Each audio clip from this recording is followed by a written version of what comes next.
We propose to facilitate higher investment in affordable housing, and affordable housing will now be given infrastructure status, which enables those projects to avail the associated benefits. The National Housing Bank will refinance individual housing loans of rupees 20,000 crores in 2017 and 18. Thanks to the surplus liquidity created by demonetization, the banks have already started reducing their lending rates, including those for housing. In addition, interest subvention for housing loans has been announced by the Honorable Prime Minister. Poverty is usually associated with poor health. It is the poor who suffer the maximum from various chronic diseases. Government has therefore prepared an action plan to eliminate Kala Azar and filariasis by 2017, leprosy by 2018, and measles by 2020.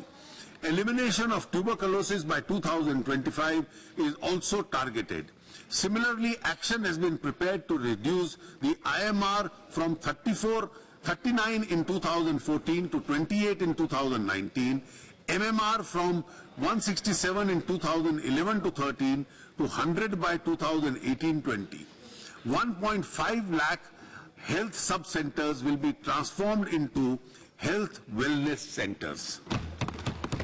We need to ensure adequate availability of specialist doctors to strengthen the secondary and the tertiary levels of health care. We have therefore decided to take steps to create an additional 5,000 postgraduate seats per annum.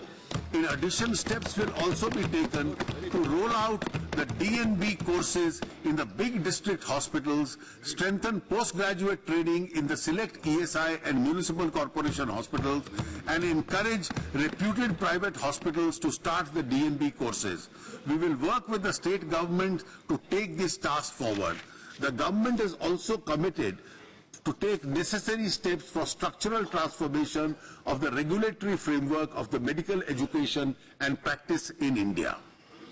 2 new All India Institute of Medical Sciences will be set up in the states of Jharkhand and Gujarat.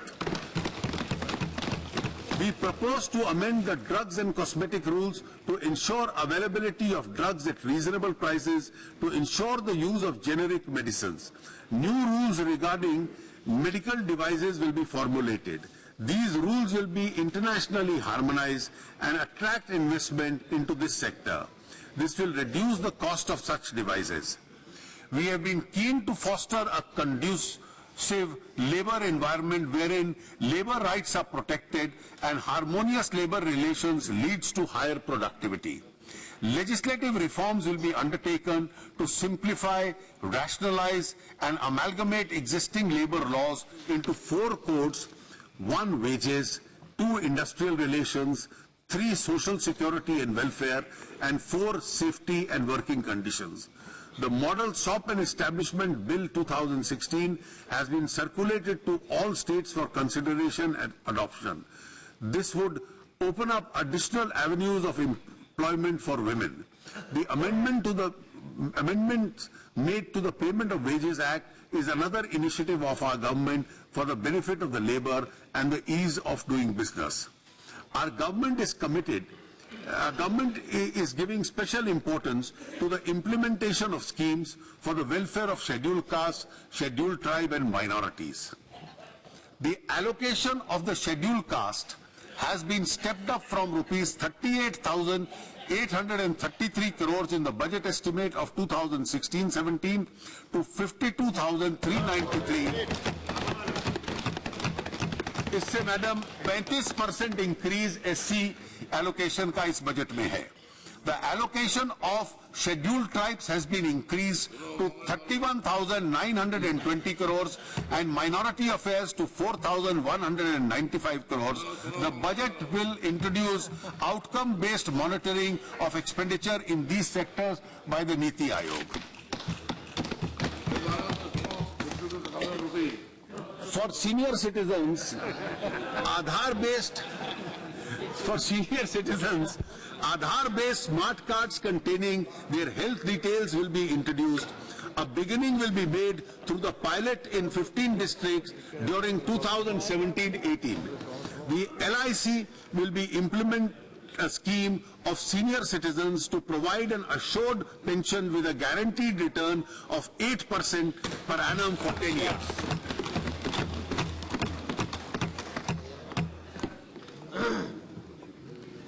The fifth component of the TEC agenda is infrastructure.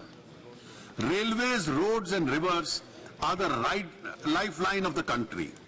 I feel privileged to present the first combined budget of independent India that includes the railways also. We are now in a position to synergize the investment in railways, roads, waterways and civil aviation. For 2017-18, the total capital and development expenditure of railways has been pegged at 1,31,000 crores. This includes 55,000 crores provided by the government from the budget. Amongst other things, the railways will focus on 4 major areas. 1, passenger safety. 2, capital and development works. 3, cleanliness. And 4, financial and accounting reforms. For passenger safety, a rail Sanraksha Kosh will be created, a safety fund, with a corpus of rupees 1 lakh crores over a period of 5 years. Besides seed capital from the government, the railways will arrange the balance from its own resource avenues and other sources. The government will lay down clear-cut guidelines for timeline for implementation of various safety works to be funded from this course. Unmanned level crossings on broad gauge lines will be eliminated by 2020. Expert international assistance will be harnessed to improve safety preparedness and maintenance practices.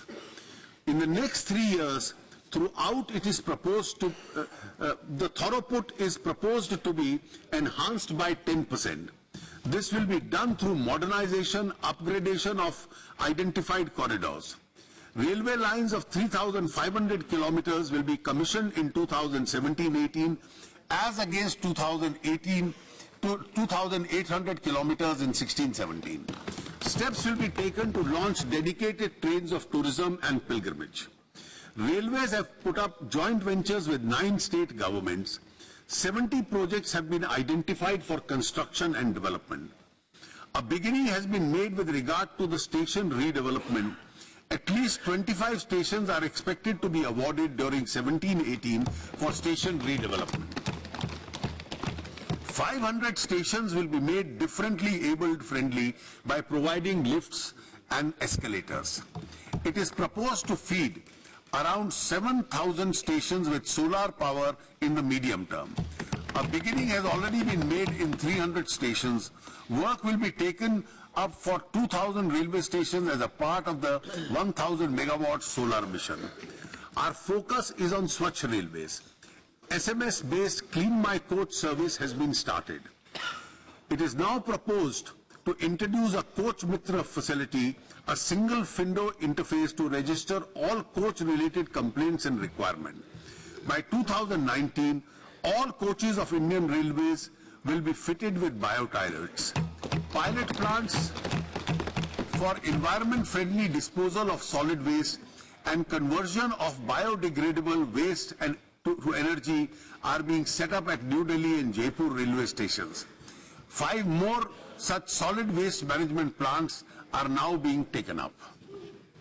Today, Indian Railways faces stiff competition from other modes of transport which are dominated by private sector modes of transportation.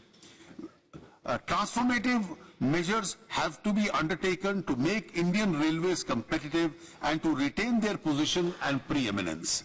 The following steps will therefore be taken. 1.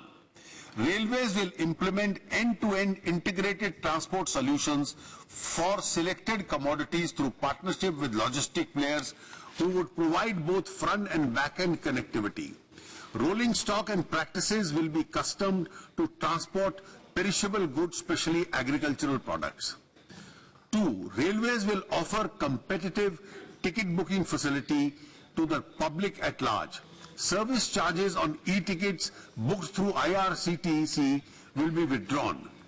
Cashless reservations have gone up from 58% to 68%.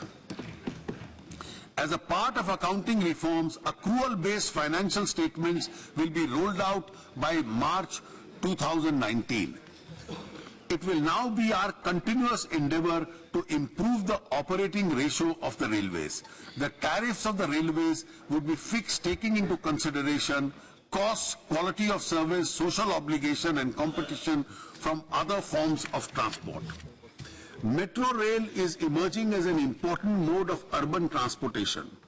A new metro rail policy will be announced with focus on innovative models of implementation and financing, as well as standardization and indigenization of hard work and software.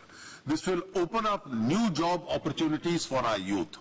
A new Metro Rail Act has been enacted by rationalizing the existing laws. This will facilitate greater private participation and investment in construction and operation.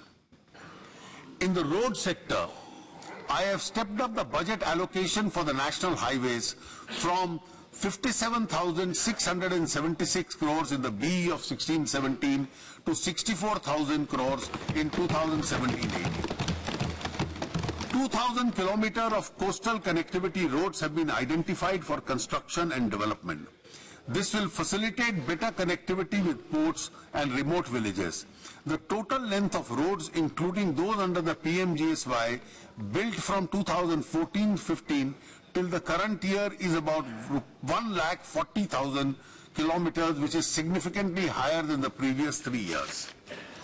An effective multimodal logistics and transport system will make our economy more competitive. A specific program for development of multimodal logistic parks together with multimodal transport facilities will be drawn up and implemented. Selected airports in Tier 2 cities will be taken up for operation and management in the PPP mode.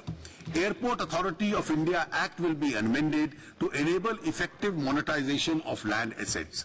The resources so raised will be utilized for airport upgradation. For the transport sector as a whole, including railways, road, shipping, I have provided rupees 2,41,387 crores in 2017-18. The magnitude of investment will spur a huge amount of economic activity in the country and create more job opportunities. Telecom sector is an important component of our infrastructure system. The recent spectrum auctions have removed the spectrum scarcity in the country.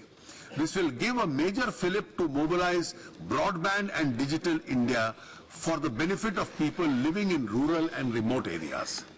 Under the BharatNet project, OFC has been laid in 1,55,000 kilometers. I have stepped up the allocation of BharatNet project to rupees 10,000 crores in 17-18. By the end of 17-18, high-speed broadband connectivity on optic fiber will be available in more than 1,50,000 gram panchayats with a hotspot and access to digital services at low tariffs. A DigiGaon initiative will be launched to provide telemedicine, education and skills through digital technology. For strengthening our energy sector, the government has decided to set up strategic crude oil reserves. In the first phase, 3 such reserve facilities have been set up. Now in the second phase, it is proposed to set up caverns at 2 more locations, namely Chandiya Kahol in Odisha and Bikaner in Rajasthan. This will take our strategic reserves capacity to 15.33 MMT. In solar energy, we now propose to take up the second phase of solar power development for additional 20,000 megawatt capacity. We are also creating an ecosystem to make India a global hub for electronics manufacture. over 250 investment proposals for electronic manufacturers have been received in the last 2 years, totaling an investment of rupees 1,26,000 crores. A number of global leaders and mobile manufacturers have set up production facilities in India. I have therefore exponentially increased the allocation and incentives of schemes like MSIPS and EDF to 745 crores in 17-18. This is an all-time high. We have also to focus on our export infrastructure in the competitive world. A new restructured central scheme, namely the Trade Infrastructure Export Scheme, will be launched in 17-18. The total allocation, Madam, ये महत्व का विषय है, the total allocation for infrastructure for 2017-18 stands at a record level of rupees 3,96,135.